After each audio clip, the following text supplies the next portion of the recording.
Most of us aren't even aware of the UK logistics industry, yet it's one of the most successful sectors in UK business.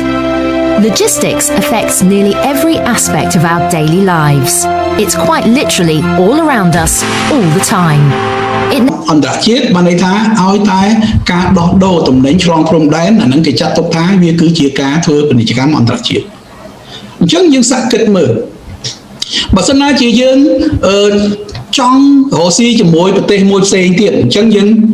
អាចយកច្បាប់ប្រទេសយើងតែម្ខាងយកទៅ apply នៅប្រទេសគេបានទេ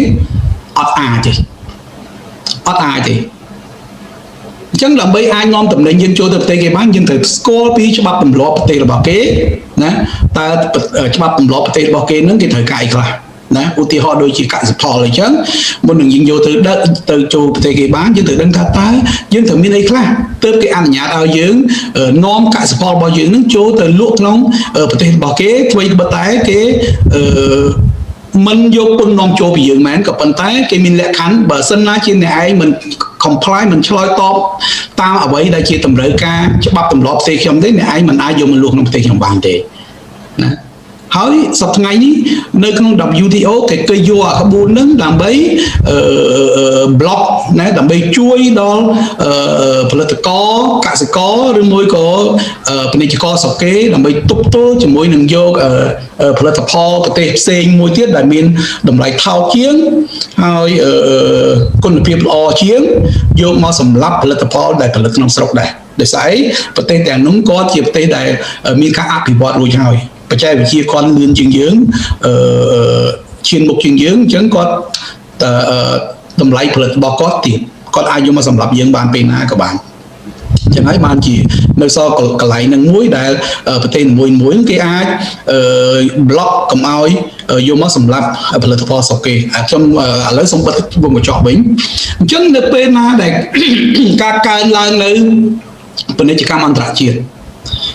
បើសិនណាជាការកើនឡើងនៅពាណិជ្ជកម្មអន្តរជាតិទំហំប៉ុណ្នេះណាទំហំប៉ុណ្នេះអញ្ចឹងយើងសាកពិចារណាមើលថាតើតម្រូវការធនធានមនុស្សខាង logistics វាត្រូវកើនឡើងទំហំប៉ុណ្ណាវាអាច10ដងធំជាងនេះអញ្ចឹងយើងមើលអាបៃតងនេះឃើញទេយើងមើលអាបៃតងនេះទាំងអស់នេះសុទ្ធតែជាអ្វីដែលជាតម្រូវការក្នុងវិស័យ logistics ណាក្នុងវិស័យ logistics supply chain ធ្វើផែនការអនុវត្តជាក់ស្ដែងផែនការណាអញ្ចឹងដោយសារអីដោយសារតែការកើនឡើងនៅពាណិជ្ជកម្មអន្តរជាតិអ្នកដែលមកផលិតមិនមែនលក់ទៅមួយប្រទេសទេណានាំទៅប្រទេសច្រើនអញ្ចឹងត្រូវការធនធានមនុស្សត្រូវការដឹងពីប្រទេសនេះត្រូវការអីប្រទេសនោះត្រូវការអីច្បាប់ប្រទេសនោះយ៉ាងម៉េចអីយ៉ាងម៉េចនេះគឺជាអ្វីដែលជាតម្រូវការសម្រាប់ពេលអនាគតសម្រាប់ស្រុកខ្មែរយើងណាពេលអនាគតស្រុកខ្មែរយើងគឺ